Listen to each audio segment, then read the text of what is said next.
Washroom में बिस्मिल्लाह पढ़ना। तो मैंने बताया था कि जो हमारे अटैच बाथ है और उनमें भी जिन लोगों ने बेसन्स भी वॉशरूम के अंदर रखे हुए हैं, तो वो जो बेसन वाला पोर्शन है, वो टॉयलेट के अंदर नहीं आता। टॉयलेट में सिर्फ वो सीट मुराद है जिसके ऊपर आप बैठते हैं या कमोड। जैसे ही आप सीट से नीचे उतरते हैं तो आप बाहर निकलने की दुआ पढ़ेंगे, या आप जो है वो कमोड से उतरते हैं तो आप दुआ पढ़ लेंगे।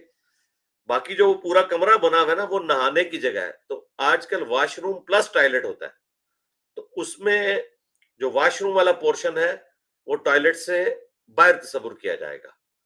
बाहर वाली बाउंड्री को नहीं देखा जाएगा, बल्कि सिर्फ वो सीट होगी। तो यहां पे भी जो सिर्फ डब्ल्यूसी की सीट है ना, वो टॉयलेट की कैटेगरी में फॉल करेगी। उसके साथ जो शावर वाला हिस्सा है वो टॉयलेट से बाहर है। वहां पे आप दुआ भी पढ़ेंगे, सब कुछ करें।